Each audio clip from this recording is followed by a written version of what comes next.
galera! Eu sou a Roberta Araújo e esta é a série Justa Causa Convida.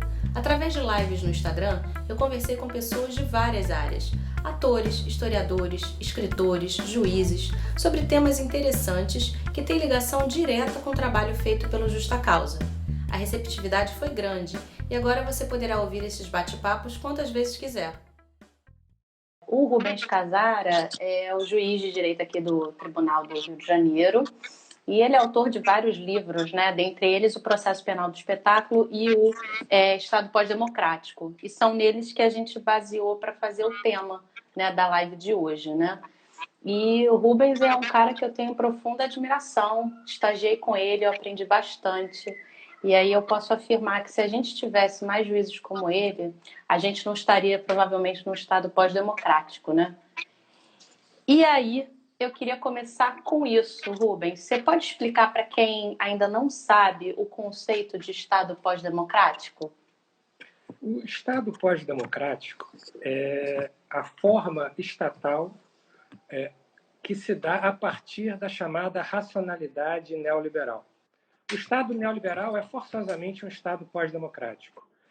Se o Estado democrático de direito ele se caracterizava pela existência de limites rígidos ao exercício do poder, de qualquer poder, inclusive do poder econômico, o Estado pós-democrático, ao contrário, é aquele em que os limites ao exercício do poder desaparecem, os limites jurídicos, os limites éticos. O Estado pós-democrático ele se caracteriza pela ilimitação que é tipicamente neoliberal. No Estado pós-democrático, poder econômico e poder político voltam a se identificar. Muitas vezes, aquele que exerce o poder político diretamente é também o titular do poder econômico. Em países como o Brasil, de tradição marcadamente autoritária, o Estado pós-democrático ele se estabelece com muita maior facilidade. Se a gente pegar aquele conceito do Boaventura de democracia de baixa intensidade, a transformação de um país de democracia de baixa intensidade para um país, para um Estado pós-democrático, ela se dá sem traumas, de uma maneira muito fácil, até porque direitos e garantias fundamentais para grande parcela da população brasileira nunca foram mais do que uma intenção de princípios, nunca foram mais do que uma mera abstração. Muita gente nunca soube o que é direitos e garantias fundamentais. Então, o que a gente poderia dizer é que no Estado pós-democrático, mais do que uma mera frequência de ilegalidade, de violações de direitos fundamentais, o que nós temos é o desaparecimento dos valores democráticos. Uhum. E aí tem um capítulo do seu livro cujo título é O Finado Estado Democrático de Direito, né? A gente pode afirmar que em algum momento no Brasil a gente viveu de fato um Estado democrático de direito, não só no papel, não só pela Constituição, mas na prática? A pós-democracia é um fenômeno global, um fenômeno mundial, ele existe em todo mundo. Aliás, o termo pós-democracia foi cunhado por um sociólogo inglês chamado Colin Crunch. Uhum. O que acontece no Brasil, como eu estava dizendo, é que nós nunca tivemos valores democráticos suficientemente sedimentados na nossa sociedade. Mas existia, de fato, uma preocupação em, pelo menos, buscar a concretização desses valores nos atos do Estado. Você vê, mesmo quando havia violações a esse sentimento democrático, aos valores democráticos, aos princípios e regras democráticos, mesmo nesse quadro, havia uma preocupação em tentar manter, pelo menos, a aparência democrática. Isso hoje desapareceu completamente. Os princípios, as regras, os valores democráticos são simplesmente ignorados, sem nenhum tipo de pudor. Então, me parece que há, de fato, uma diferença entre uma democracia de baixa intensidade, em que, bem ou mal, ainda se tenta concretizar princípios e regras democráticas, e o que nós vivemos hoje, que é a pós-democracia, em que desapareceu qualquer pretensão de fazer valer esses mesmos princípios e regras democráticos. Maravilha. A gente tem algumas perguntas aqui que eu anotei de quem já mandou via direct, né? Se você está Tá. assistindo e você quer mandar alguma pergunta, pode mandar por aqui que a gente faz para o Rubens, tá? O João me mandou pelo direct a seguinte pergunta: quando a gente atinge o estado pós-democrático, é possível a gente retornar a uma democracia? Você já começou a falar um pouquinho aí, né, sobre isso. Bem, a gente tem que entender que o Estado pós-democrático é uma construção social a partir de uma determinada racionalidade.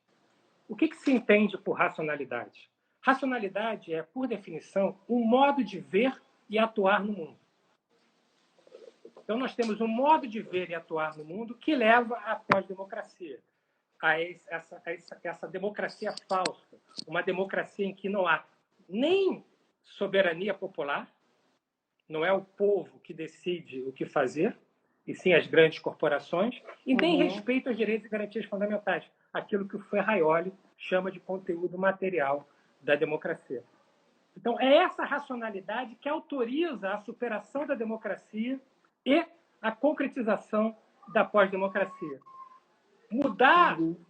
Superar a pós-democracia, por sua vez, exige a superação também dessa racionalidade neoliberal. Uma racionalidade que faz com que tudo e todos sejam tratados como objetos negociáveis, como objetos descartáveis. Uma racionalidade que pega a empresa e transforma em modelo de todas as relações, inclusive das relações mais íntimas, mais particulares, das relações familiares.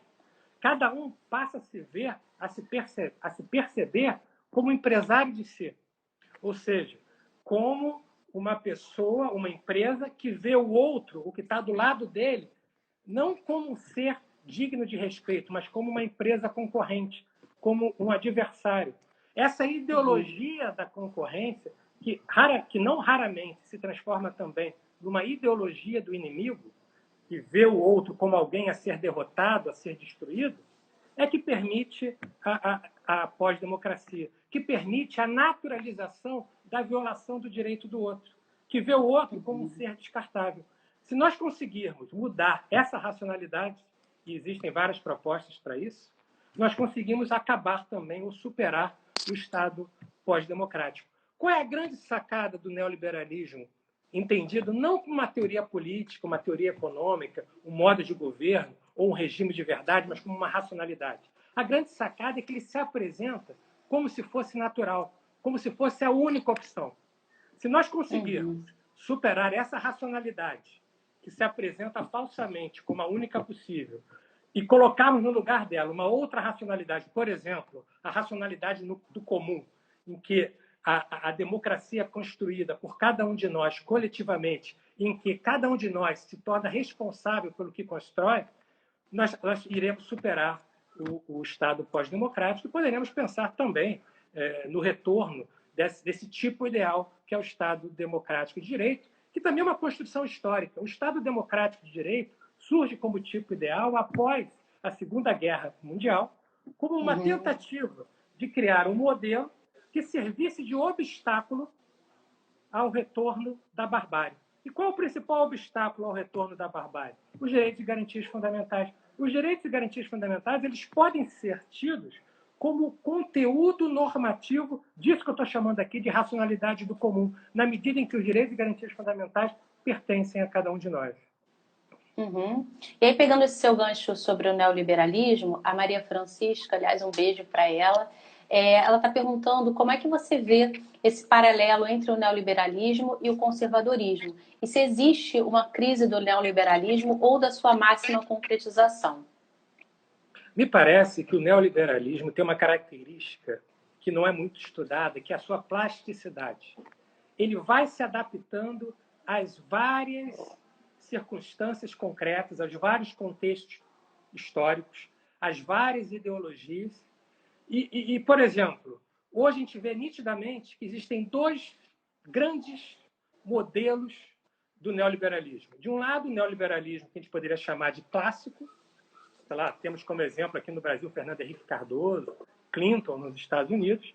E nós temos também o neoliberalismo ultra-autoritário, ultraconservador, que pode ser representado, por exemplo, por Bolsonaro no Brasil por Trump nos Estados Unidos, Erdogan, vários outros políticos que adotam essa concepção de um neoliberalismo ultra-autoritário. E o que é engraçado, o que é digno de nota, esse neoliberalismo ultra-autoritário se apresenta como uma resposta aos problemas criados pelo neoliberalismo clássico. E eles ficam num joguinho, um vai tentando substituir o outro. Só que os dois são concepções neoliberais, ou seja, os dois visam a satisfação dos interesses dos detentores do poder econômico. Nessas duas concepções, tanto do neoliberalismo clássico quanto do neoliberalismo ultra-autoritário, ultraconservador, o que nós temos é o Estado a serviço do mercado, é o Estado a serviço dos super ricos. Uhum. E aí, indo agora um pouquinho para o processo penal do espetáculo, para a galera entender, eu queria que você explicasse o que seria isso, porque a gente tem o conceito de sociedade do espetáculo, né? E aí, o que seria o processo penal do espetáculo? Dentro dessa ideia da racionalidade neoliberal que condiciona o modo de ver e atuar no mundo, o poder judiciário também sofre uma mutação. Tanto os sujeitos, quanto a sociedade, quanto as instituições estatais, todas sofrem mudanças significativas.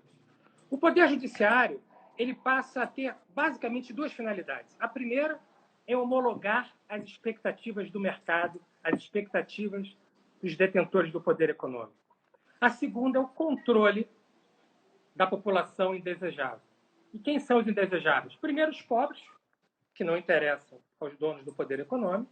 E segundo, os inimigos políticos do projeto neoliberal, que são vítimas daquilo que tem sido estudado como lawfare, a utilização do direito como uma arma de guerra contra os inimigos políticos.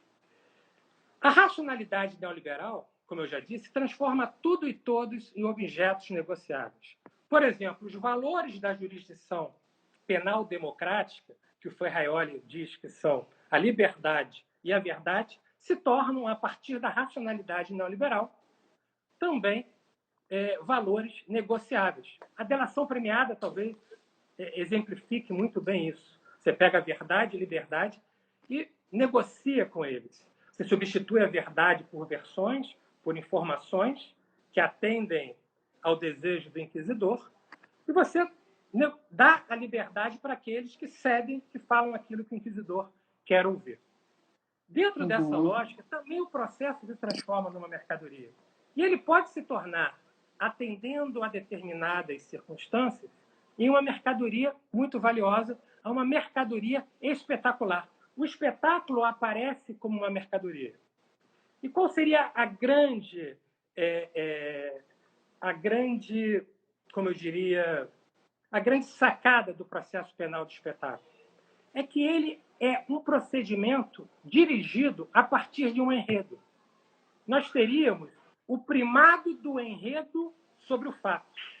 Desde o início, você constitui os heróis, você constitui os vilões, e você vai dirigindo o processo para satisfazer aos desejos do público, do espectador. Não só do espectador, o que é curioso, às vezes também dos patrocinadores do espetáculo, que são, via de regra, os detentores do poder econômico. O que nós temos? Nós temos uma fraude, uma ficção de processo. Um processo que vai sendo dirigido de acordo com o desejo de audiência. Mais ou menos o que acontece naquela construção teórica de Guy Debord da sociedade do espetáculo. Nós temos alguns julgamentos, alguns processos que são exemplos de manual do processo penal de espetáculo. A gente poderia pegar o caso do Mensalão, esses procedimentos gerados a partir dessa investigação, ganhou o nome também espetacular de Lava Jato, e outros processos, normalmente envolvendo pessoas famosas, o processo daquele ex-goleiro do Flamengo, o Bruno. Então, são processos em que a dimensão de espetáculo ela assume um protagonismo em detrimento de qualquer perspectiva, seja de reconstrução séria e histórica dos fatos, seja de garantia dos direitos e garantias fundamentais dos acusados, dos imputados no curso do procedimento. Então, o que vale é agradar a audiência, o que vale é agradar aos patrocinadores e não respeitar o processo como um instrumento de racionalização do processo do poder penal, do poder de aplicar uma pena àquele acusado de praticar um crime. Uhum. E aí, aproveitando esse gancho aí, ainda tá ótimo, do processo penal de espetáculo, o Pedro perguntou qual é o papel da mídia, como é que ela funciona nesse processo penal do espetáculo. Se haveria alguma diferença, se você fala em mídia no geral, ou se você está falando numa mídia mais sensacionalista, né? Aquela antiga chamada imprensa marrom. A mídia, de modo geral, e o Delo Batista tem um texto que ele trabalha isso muito bem, a mídia ela funciona hoje como uma agência do sistema penal também. Então é evidente que tem um certo protagonismo. Mas o que a gente costuma chamar de mídia, os meios de comunicação de massa, eles não podem ser tidos também como um todo homogêneo. Existe resistência democrática também dentro dos meios de comunicação de massa, da maioria deles, inclusive daqueles que a gente chama de grande mídia. Mas, efetivamente, no momento em que a mídia assume o papel de uma agência do sistema penal, do sistema de justiça criminal, ela repercute diretamente no processo penal do espetáculo, ditando os rumos. É mais ou menos como se o diretor, o juiz, que vai dirigir o espetáculo do processo penal, ele vai pegando o que a mídia divulga para ter uma orientação dos caminhos a seguir. E é uma relação dialética, é uma relação recíproca, porque muitas vezes também esse diretor vai fornecer elementos para a mídia no sentido que ele pretende dar ao processo. Então, ele fornece elementos seletivos para os meios de comunicação de massa para formar uma pré-compreensão do público e poder dirigir o processo no sentido que ele já previamente desejava dirigir, de acordo com o roteiro previamente estabelecido por ele e, não raro, também pelos órgãos de acusação. Uhum. E aí, falando ainda sobre o processo penal do espetáculo, você acredita que aqui no Brasil a gente tem, de fato, um sistema acusatório? Tomando como exemplo, por exemplo, os que você já citou, né? A Lava Jato, o Mensalão.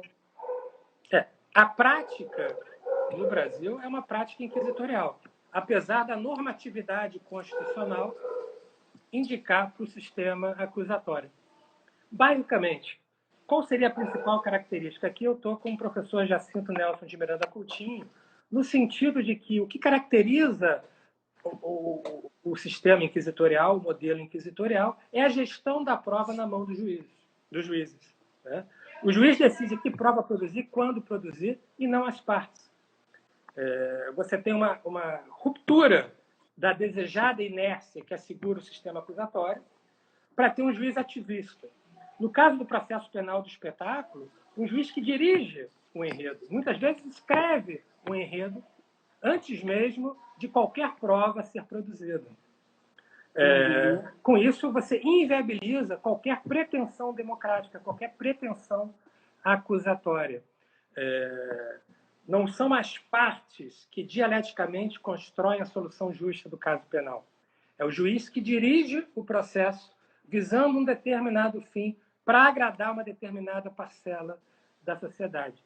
Isso é desastroso, isso é uma catástrofe em termos democráticos. E isso só é possível em países como o nosso, em que não se chegou a formar uma cultura democrática, em que nós, de fato, acreditamos no uso da força, no uso da violência, nós naturalizamos a violação dos limites democráticos, e, aliás, os limites democráticos no Brasil normalmente são vistos por amplas parcelas da sociedade como obstáculos à eficiência repressiva do Estado, porque nós somos uma sociedade autoritária. Uma sociedade autoritária que até hoje não conseguiu elaborar fenômenos como a escravidão, o que faz com que, ainda hoje, nós consideremos normal a hierarquização entre as pessoas, pessoas sejam consideradas hierarquicamente diferentes, e também não elaboramos fenômenos como a ditadura militar.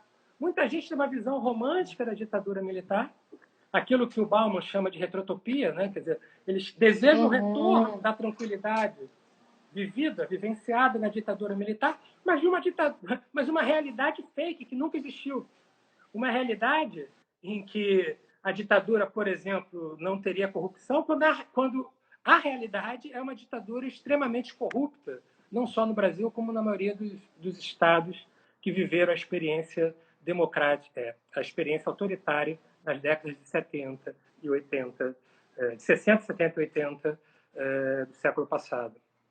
Então, é muito difícil falar em um modelo acusatório, na viabilidade de um modelo acusatório, se as nossas mentalidades são inquisitoriais. E essa racionalidade neoliberal, que hoje é hegemônica no mundo inteiro, ela tende a regressões muito fortes. Você tem uma regressão no campo do Estado. Né? Se o Estado moderno nasce da separação de poder político e poder econômico, a racionalidade neoliberal reaproxima de maneira vergonhosa, pornográfica, poder político e poder econômico. Por exemplo, o Trump, que é uma marca, virou presidente dos Estados Unidos, um país que é o maior império, não só econômico, né, como também militar. E você tem também regressões na mentalidade dos atores jurídicos, que passam a adotar essa perspectiva inquisitorial ou neo-inquisitorial. Uma perspectiva que faz deles mais ou menos como pequenos ditadores do processo. Por quê? Eu falei antes que uma das características do Estado pós-democrático e do neoliberalismo era a ilimitação, a ausência de limites. Isso também se dá na mentalidade dos atores jurídicos. Os atores jurídicos abandonam os limites na hora de atuar no processo. Muitas das vezes com boas intenções. Mas, como já se dizia, né, de boas intenções, o inferno está sempre cheio.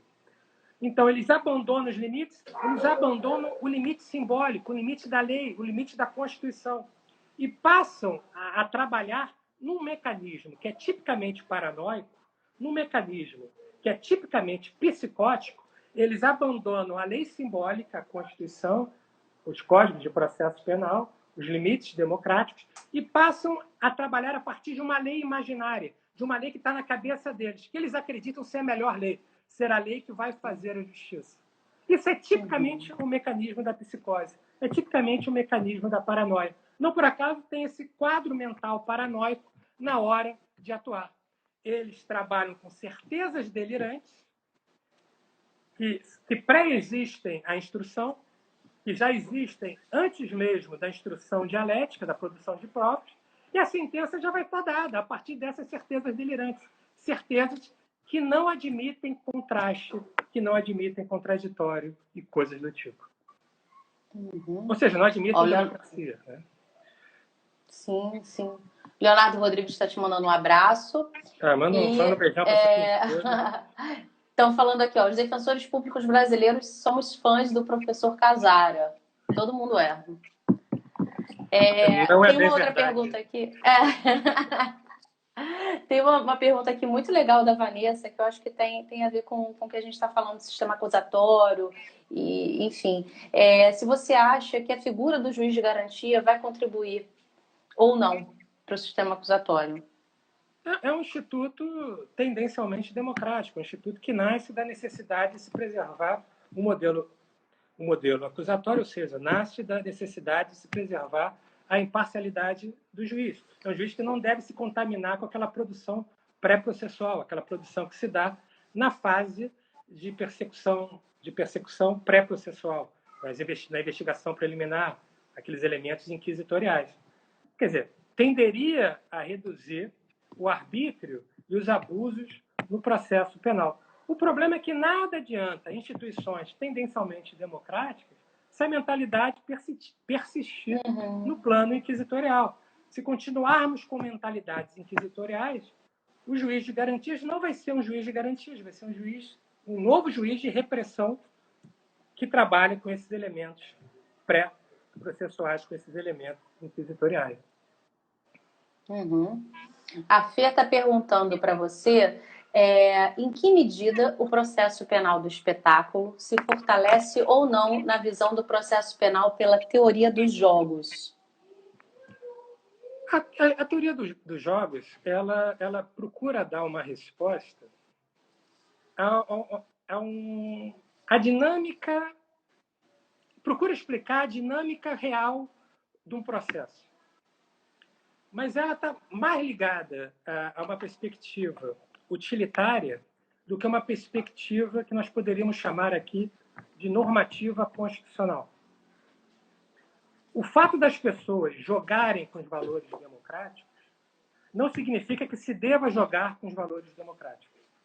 Uhum. Por mais que ela seja interessante do ponto de vista pragmático, do ponto de vista de se tentar criar respostas pré-ordenadas ou estratégias de jogo para disputar no campo do adversário o resultado final do processo penal, você continua jogando no campo do adversário, que não é um campo democrático, não é um campo formalmente democrático, não é o campo ideal para um processo penal que se quer construído a partir de referenciais minimamente democráticos.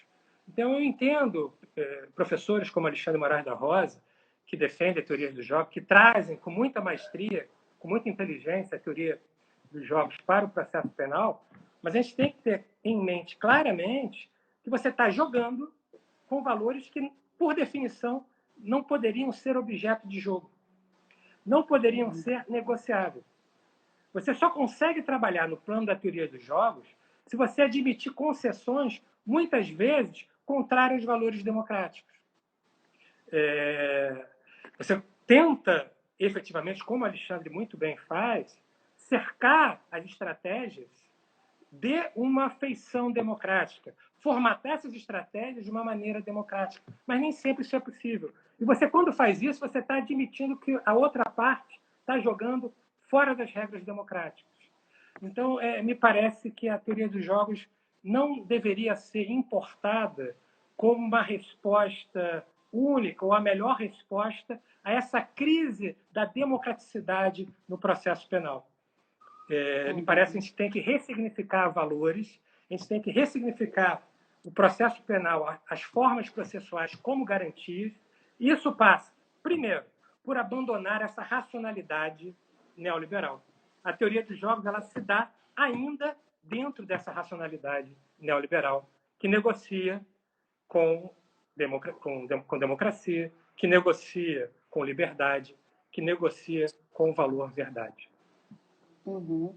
Bom, ainda no processo penal do espetáculo, tem uma outra pergunta do Gabriel, com relação ao Tribunal do Júri.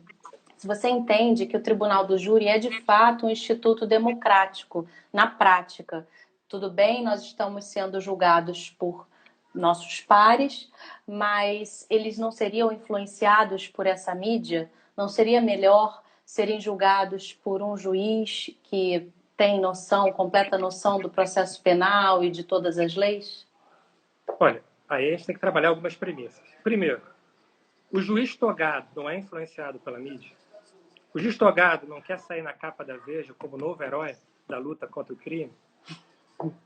O juiz togado, ele necessariamente conhece o processo penal tão bem assim, ou conhece a realidade daquelas pessoas submetidas à jurisdição. Ele fala a mesma língua dessas pessoas submetidas à jurisdição. Então, você pega o Tribunal do Júri. O Tribunal do Júri é um instituto. O que vai ser feito desse instituto depende de pessoas. Pessoas que desejam espetacularizar o Tribunal do Júri vão trabalhar dentro da lógica do processo penal de espetáculo.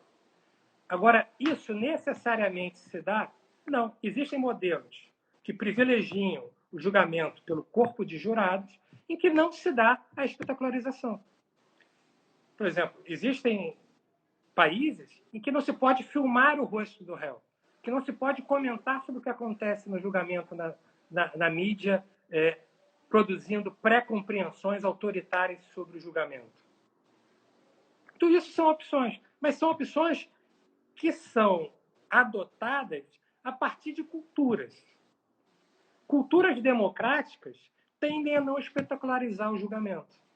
Culturas autoritárias, muitas vezes, levam ao processo penal de espetáculo ou a farsas nas quais a pessoa acusada já entra condenada ou absolvida, independentemente do que tenha feito ou independentemente do respeito às regras e princípios processuais penais. Uhum. Vamos ver mais uma aqui, olha, tá cheio de perguntas. Deixa eu pegar mais uma aqui, ó. Mestrinho DPE mandando, olha. Essa romantização da ditadura como um passado perfeito e sem corrupção tem a ver com o fascismo que nos assombra? Eu acho que a gente tem uma questão não elaborada com as ditaduras e nós temos um problema sério no Brasil que é de falsificação da história. Países que vivenciaram uma justiça de transição tendem a ser mais democráticos, tendem a ter sistemas de justiça mais democráticos do que países que não vivenciaram um modelo, uma justiça efetivamente de transição. Por exemplo, na Argentina, nós temos um poder judiciário que respeita mais direitos e garantias fundamentais do que no Brasil. Na Argentina, nós tivemos uma concretização de uma justiça de transição. Os mesmos juízes, desembargadores e ministros que atuavam na ditadura civil-militar instaurada em 1964 continuaram atuando após a redemocratização formal do país.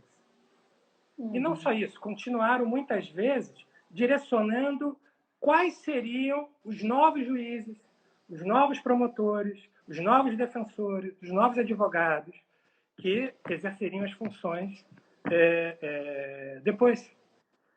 Aqui no Brasil nós temos um problema sério, que é os concursos públicos, eles se dão no ambiente da própria instituição, o que permite que muitas vezes a tradição instaurada naquela instituição se prolongue, permaneça, que não exista ruptura. Alguns outros países, os concursos públicos são feitos fora da instituição, justamente para evitar essa contaminação. Então, existe uma série de questões que são muito importantes para se pensar ditadura e esse neofascismo, esse fascismo que está acontecendo hoje. O neoliberalismo, ele fornece as condições objetivas e subjetivas para o retorno de várias práticas nazifascistas, para o retorno desse fascismo, desse neofascismo que hoje nós estamos vivenciando. Quando você rotula o outro como concorrente ou inimigo, você desumaniza aquela pessoa, você trata aquela pessoa como alguém que pode ter seus direitos violados e retirados. Você tem no neoliberalismo uma tendência, uma norma à simplicidade, ao empobrecimento da linguagem que permite a opressão fascista. Todo movimento nazifascista ele era construído a partir de um empobrecimento da linguagem vendido como uma simplificação popular. Querem um exemplo? Quando você tem dentro do Poder Judiciário atores jurídicos importantes dizendo que é possível abandonar a letra da lei para julgar de acordo com a vontade popular, com a vontade do povo, com a vontade das ruas, que muitas vezes não passa da vontade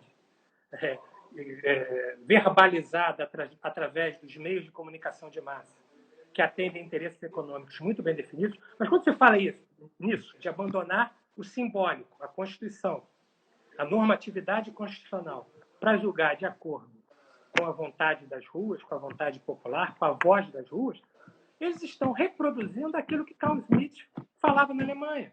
Sim. Eles estão reproduzindo uma teoria, muitas vezes até sem saber, uma teoria que era o suporte dos atores jurídicos nazistas. Você abandona a lei para julgar de acordo com a vontade do povo. Mas a vontade do povo, na realidade, era a vontade do juiz, que funcionava como um ditador do processo, como o Führer do processo. Então, é muito claro que essa ideia de, às vezes, uma simplificação excessiva, de ouvir a voz do povo, tudo isso está ligado a uma normatividade neoliberal que, por sua vez, fornece condições concretas para o retorno de práticas fascistoides ou tipicamente fascistas. A gente tem uma pergunta aqui do Valdo, muito boa, sobre o princípio do indúbio pro societate na primeira fase do júri. Não seria um direcionamento do punitivismo do Instituto? Olha, não existe, teoricamente, se fosse levar a sério, é porque a gente no Brasil, a gente tem uma cultura de manual. o que é muito grave. Então, se você pega vários manuais, vai estar lá. Na primeira fase do júri, princípio indúbio pró-societate. Isso não existe, é uma fraude conceitual. O que é dúvida que existe no primeiro momento, na primeira fase do tribunal do júri? Não, é certeza, mas é uma certeza diferente daquela necessária ao julgamento final. Para a pronúncia é necessário certeza do quê? Dos indícios de autoria e da prática de materialidade. Não se trata de dúvida, é certeza sobre um objeto diverso do mérito da causa penal. Nós não estamos julgando naquele momento, a gente não precisa ter certeza naquele momento se o réu é culpado ou inocente. Agora, nós precisamos ter certeza do quê? Daquilo que constitui o objeto do julgamento de pronúncia. Qual é o objeto do julgamento da pronúncia? Que agora não é nem mais sentença, é uma decisão, né? Mudou a terminologia. Qual é o objeto da decisão de pronúncia? Materialidade e indícios suficientes de autoria. Indícios suficientes que demonstrem a seriedade da acusação, que justifique que aquele acusado possa ser submetido ao tribunal do júri. Ou seja, tem uma dimensão de garantia nessa decisão de pronúncia. E essa dimensão de garantia da decisão de pronúncia ela é apagada por uma inversão ideológica, por uma distorção teórica que, por exemplo, fala em indúbio pró-societate, como se ali o interesse fosse preservar a sociedade. Não é nada disso. Você tem o juiz, no momento da decisão de pronúncia, tem um compromisso com o princípio da legalidade estrita, não é com a sociedade. A sociedade, evidentemente, de maneira reflexa, mas diretamente nenhum compromisso com a sociedade, com a legalidade estrita. E existindo certeza de indícios de autoria e certeza da materialidade, ele dá a decisão de pronúncia. Então, a gente tem que abandonar esses discursos fáceis, esses estándares autoritários, como o do indúbio pró-societate. Não existe isso no processo penal. A única presunção constitucionalmente adequada no processo penal brasileiro é a presunção de inocência. E mesmo assim, muitos autores dizem que nem presunção propriamente é. Ou seja, você só pode presumir no processo penal brasileiro se for para favorecer o réu diante de duas hipóteses. Você tem que adotar a hipótese mais favorável ao acusado, ao imputado. A Feira aqui, olha, perguntando sobre as negociações penais, em especial sobre a nova forma, acordos de não persecução penal e da falta de paridade entre as partes. Qual a sua opinião sobre isso? É a concretização disso que eu estou falando aqui, da racionalidade neoliberal influenciar nas instituições. Você tem, nos dias, em todos os dias, nesses acordos, negociação sobre objetos que não deveriam ser objetos de negociação. Sim. Como negociar a liberdade? Como negociar a verdade? Como fazer um acordo sobre algo que, desde Kant, estava na esfera do inegociável?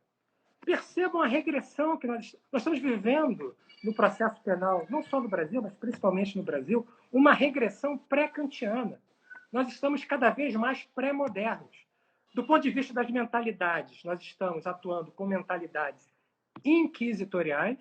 Do ponto de vista da normatividade, com normas pré-kantianas, normas que permitem negociar aquilo que é inegociável, normas que transformam o princípio da dignidade humana numa grande fraude. Como instrumentalizar uma pessoa? Pega lá outro exemplo também da delação premiada. Como fazer com que uma pessoa seja instrumento da punição do outro? Como prender uma pessoa para forçar a delação de seus parentes ou de seus amigos? Hoje, as pessoas naturalizaram que se prenda a mulher para que o marido que está preso confesse um crime ou faça uma delação, ou prende o marido para que a mulher confesse um crime ou faça uma delação. Ou seja, nós estamos numa regressão brutal, que é uma regressão civilizatória. Nós estamos diante de um processo de descivilização, de decivilização, de um processo no qual o processo penal desaparece. A gente pega lá, Direito e Razão, livro escrito pelo Ferraioli em 1989. Ele diz lá, identifica na realidade, não é uma criação dele, que os valores da jurisdição penal democrática são liberdade e verdade. São dois valores que não se negociam. E não se negociam em toda a tradição da civilização. Foi um avanço civilizacional, foi a caminhada histórica marcada por lutas da população que fizeram com que esses valores não possam ser tidos como negociáveis. O que faz esse modelo dos deals, dos acordos, tá? Como da não persecução penal, por exemplo? Você negocia com aquilo que deveria ser inegociável. Se você está negociando com valores inegociáveis, você não está na esfera do processo penal democrático. É outra coisa. Pode chamar de processo penal democrático? Pode. Eu posso chamar a lua de sol, mas a lua não se transforma no sol quando eu chamo a lua de sol. Eu posso chamar de processo penal essa negociata tipicamente neoliberal. Quantas pessoas não vão confessar crimes que não produziram porque não confiam num sistema no qual os direitos e garantias fundamentais são violados todos os dias? Se nós, que somos atores jurídicos, muitas vezes não confiamos no sistema de justiça e evitamos entrar com ações, muitas vezes, e não é pela qualidade das pessoas, não é disso que se trata, é o sistema que é construído de uma maneira perversa. Se nós desconfiamos do sistema de justiça, o que falar do cidadão? O que falar daquela pessoa da comunidade que só vê o Estado como um opressor? Que o Estado só entra lá para dar tiro, só entra lá com caveirão, com helicóptero. Você vai dizer, confie na justiça? Está sendo acusado, muitas vezes, sem prova nenhuma. Mas aí a negociação se dá nos seguintes termos. Olha, se você não admitir esse crime aqui, eu vou pedir esse crime aqui, mais uns 2 ali, e você vai tomar uma pena muito alta. Isso é negociação? Não é. É uma fraude. É um mito. É o mito do consenso penal. Não é possível falar em consenso, em negociação digna, ou de negociação equilibrada, se uma das partes é mais poderosa do que a outra. Isso se dá na esfera do direito do trabalho, se dá na esfera do direito penal, do sistema penal, do processo penal. Não é de negociação que se trata. É de uma brutal opressão que é disfarçada de contrato. Por quê? Porque contrato é a forma jurídica por excelência. É a forma liberal e neoliberal por excelência. O contrato tem origem liberal, mas ele foi incorporado, ele foi coaptado pelo modelo neoliberal. As pessoas entendem quando se fala em contrato. Por quê? Porque o contrato se dá a partir de um cálculo de interesse. Um cálculo de interesse que não raro despreza totalmente os valores democráticos, as regras democráticas e os princípios democráticos. É um cálculo do que eu vou ganhar mais, qual a vantagem pessoal que eu posso ter fazendo esse negócio. Isso é a negação da democracia no ambiente estatal. E aí, aproveitando o seu gancho de novo sobre os valores que são inegociáveis, dentre eles a verdade, foi o que você citou, a Ana mandou uma pergunta aqui, deixa eu ver, pegar aqui que eu anotei. Ela é recém-formada em Direito e ela foi fazer a primeira audiência dela numa vara criminal. E disse que uma das frases que o juiz soltou em audiência foi a da busca da verdade real. E como você lidar com isso? Eu acho que foi mais um desabafo do que uma pergunta, né? São duas coisas diferentes. Uma coisa é possível abandonar a verdade como valor no processo penal? Não. Outra coisa é possível descobrir a verdade real? Primeira questão. Se existe uma verdade real, deveria existir uma verdade irreal. Uma verdade irreal, por definição, verdade não é. Verdade é uma só. Existem várias teorias no campo filosófico do que seria a verdade. Né? A teoria da verdade como correspondência ou adequação entre o que é e o que é dito é o que ainda prevalece, que é uma concepção grega de verdade. A gente teria, por exemplo, em Habermas, uma concepção da verdade como consenso que o próprio Habermas, em determinado momento, meio que abandonou. Mas deixando isso de lado, não é possível abandonar o ideal da verdade no processo penal. A gente não pode trocar a verdade pela informação que agrada ao inquisidor, que é o que está acontecendo hoje no Brasil. Então, não podemos abandonar isso. Mas, por outro lado, nós temos que ter consciência das nossas limitações enquanto seres humanos. O Carnelucci tardio, fortemente influenciado pela leitura do Martin Heidegger, com todas as restrições que a gente possa fazer ao Heidegger, foi um dos maiores filósofos do século XX, se não o maior filósofo. Então, o Carnelucci tardio ele dizia que a verdade está no todo, e o todo não é apreensível por nós humanos. A gente poderia acrescentar, citando Nietzsche, demasiadamente humanos. Então, nós temos que ter consciência de que a gente não consegue descobrir a verdade como um todo, porque o conhecimento é sempre parcial. Por outro lado, nós não podemos abandonar o ideal da verdade.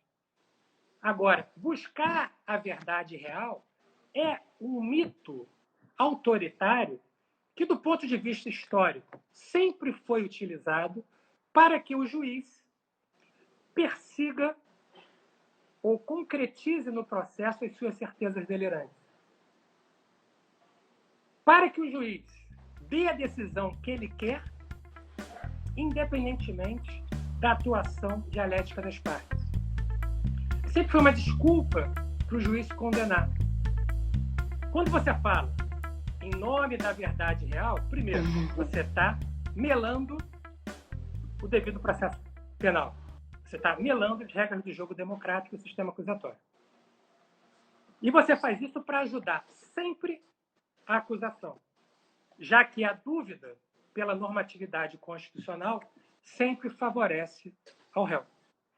Então, se eu tenho dúvida e, em nome da verdade real, pretendo produzir uma prova, o que eu estou querendo? Não me contentar com a dúvida, ou seja, eu estou querendo buscar ainda a condenação. Como se os órgãos acusatórios fossem crianças que precisam ser tuteladas pelo pai juiz. Como se os promotores de justiça não tivessem passado por concurso tão sério quanto o da magistratura, não tivessem uma formação tão sólida e não tivessem instrumentos suficientes para fazer valer suas pretensões em juízo, para defender os interesses do Estado, os interesses da sociedade. Quando o juiz abandona a inércia, ele está se coligando de maneira pornográfica com a acusação.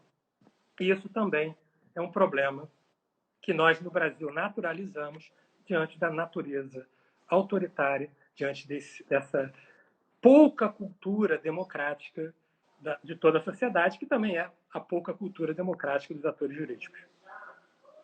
Maria perguntando aqui, olha, estados autoritários focam no executivo.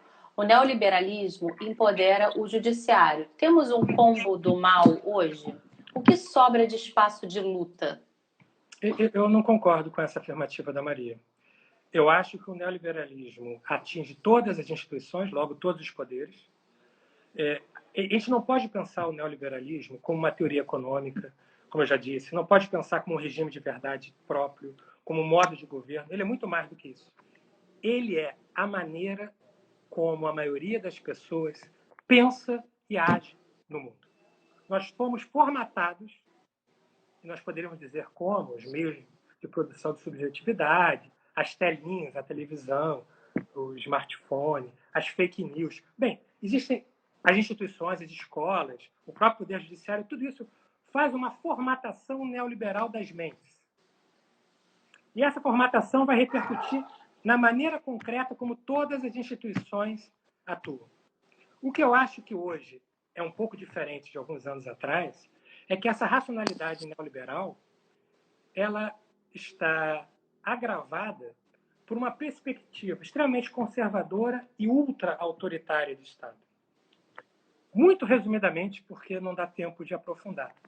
Mas esse neoliberalismo ultra-autoritário foi apresentado como resposta aos problemas gerados pelo neoliberalismo clássico. Então, você tem uma série de problemas, destruição dos serviços públicos, precarização do trabalho, empobrecimento da linguagem, tudo isso é gerado pelo neoliberalismo clássico. E o que engenhosamente, os ideólogos do neoliberalismo fazem? Dizem que esses problemas foram criados por excesso de democracia e apresentam uma resposta autoritária. Só que uma resposta autoritária que também é neoliberal, que é uma resposta autoritária que também faz do Estado um instrumento a serviço do mercado, um instrumento a serviço dos super ricos, um instrumento a serviço dos detentores do poder econômico, que, como nós já vimos, muitas vezes são também os detentores do poder político. Então, você tem esse ultra-autoritarismo neoliberal, que é apresentado como uma resposta aos problemas que são do próprio neoliberalismo. Então, essa plasticidade, essa possibilidade de se adequar, e mais do que isso, de utilizar a crise para produzir ainda maior lucro para os detentores do poder econômico, é o que caracteriza hoje esse neoliberalismo ultra-autoritário, que vai repercutir no poder executivo, no poder legislativo. Você vê, essa maneira de pensar é a maneira que vai fazer com que os juízes sentenciem, é a maneira que vai fazer com que os jurados votem, é a maneira que vai fazer com que o legislador legisle, produza normas, é a maneira que vai... normas estatais. É a maneira que vai fazer com que o executivo administre. Querem um exemplo? Essa frase famosa, tristemente famosa, que ontem o nosso presidente Jair Bolsonaro deu. O e daí para o número de mortes. É uma frase que não é do Jair Bolsonaro. É uma frase que representa um modo de pensar neoliberal, que faz do outro o quê? Um objeto descartável. O outro, se não for da tua família, se não for o 01, 02, 03, 04, ou se não for sua mulher, ou se não for teu marido, teu namorado, tua namorada, as pessoas do seu círculo mais íntimo, o outro é descartável. O outro é um objeto que pode ser negociado. É um objeto que pode morrer. E se morrer, e daí? O e daí é a versão neoliberal do viva a morte franquista, daquele grito dos fascistas espanhóis durante o franquismo. Uhum. E aí, aproveitando o que você falou aqui, acho que dá tempo para mais uma pergunta aqui, do Carlos, que está estudando Direito, e ele falou que sempre que alguém fala sobre o governo Bolsonaro, ele cita Adorno, e ele acaba falando que é um governo fascista. Eu queria saber se você concorda com isso. O Adorno tem uma pesquisa muito interessante que ele faz no final da Segunda Guerra Mundial, que ele faz já nos Estados Unidos, quando o Instituto vai para os Estados Unidos para fugir do nazismo, que eles pesquisam a personalidade autoritária. Nessa pesquisa, eles criam uma escala, que eles chamam de escala F, que é a escala do fascismo, a partir de determinadas características que indicariam a tendência fascista em sociedades formalmente democráticas. Eles vão pesquisar não a Alemanha nazista, não a Itália do fascismo histórico clássico da década de 20 e 30, eles estão pesquisando ali os Estados Unidos da década de 40. E eles vão ver que o fascismo introjetado nas mentalidades dos Estados Unidos da década de 40 é o mesmo fascismo que criou as condições, que levou a mesma mentalidade, a mesma personalidade autoritária que levou ao nazismo na Alemanha e ao fascismo na Itália. Se nós pegarmos essa escala F e aplicarmos hoje em dia, eu tenho participado de uma pesquisa nesse sentido, nós vamos ver que aquelas mesmas características estão presentes hoje na sociedade brasileira, como estão presentes hoje na sociedade norte-americana, como estão presentes hoje na maioria das sociedades, porque essas características, essa mentalidade, esse modo de ver e atuar no mundo nazista, fascista, é muito próximo do modo de ver e atuar no mundo condicionado pela racionalidade neoliberal, que trata as pessoas como coisas descartáveis. A lógica do campo de concentração é a mesma lógica que faz com que pessoas fiquem em filas quilométricas no meio de uma pandemia para conseguir ganhar um dinheiro que o Estado faz um esforço tremendo de não pagar.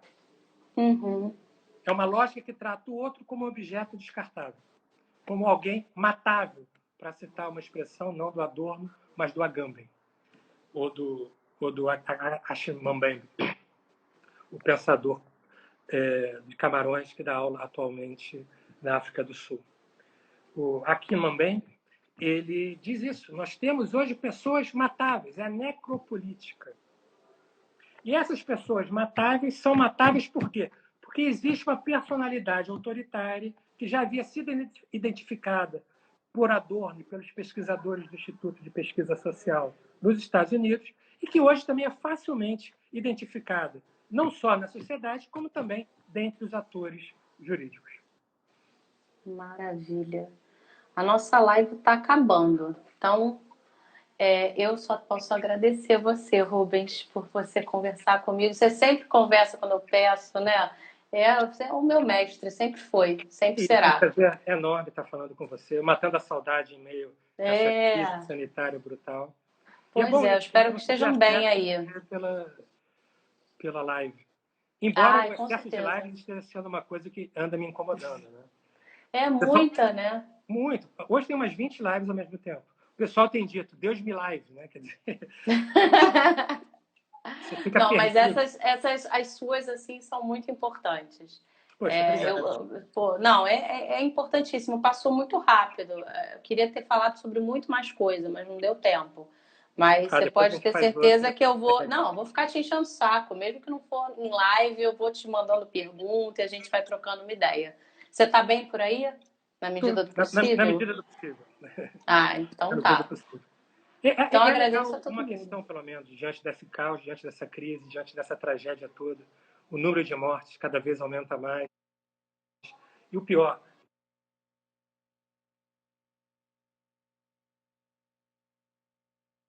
hoje é cada vez mais fácil ver que esse número de mortes, como disse um amigo meu numa outra live que eu participei hoje, esse número de mortes cada vez mais se transforma num rosto conhecido. Isso é muito desesperador. Sim. Hoje eu soube que um amigo meu que tinha falecido, um queridíssimo amigo, o professor Silvio Ricarte, que faleceu há 2 semanas atrás, provavelmente faleceu também de Covid. Então, o que já era uma tragédia, hoje ganha um rosto amigo, um rosto repleto de afetividade. Mas, pelo menos, essa crise sanitária, essa crise do Covid-19, ela revela o real do capitalismo neoliberal. Então, nós temos um horizonte que é um horizonte aberto, um horizonte em disputa. Duas saídas, principalmente. Uma é seguir essa racionalidade neoliberal e lucrar a partir da desgraça, a partir da tragédia, a partir da crise. E outra é pensar uma alternativa que pode ser a alternativa do comum, a alternativa do respeito aos direitos e garantias fundamentais. E agradeço ao Justa Causa e agradeço a você pela oportunidade. Beijo enorme e muito bom estar falando contigo e te vendo. Ah, um beijo enorme, tô com muita saudade. Espero que isso acabe logo para a gente se abraçar de novo, né? Que E um bom, beijo que a bom. todo mundo que acompanhou e que está sempre curtindo e acompanhando o trabalho do Justa Causa. Fiquem bem todos, tá bom? A live vai ficar salva aqui durante 24 horas, beleza? Um beijo, Rubens. Muito obrigada. Beijão.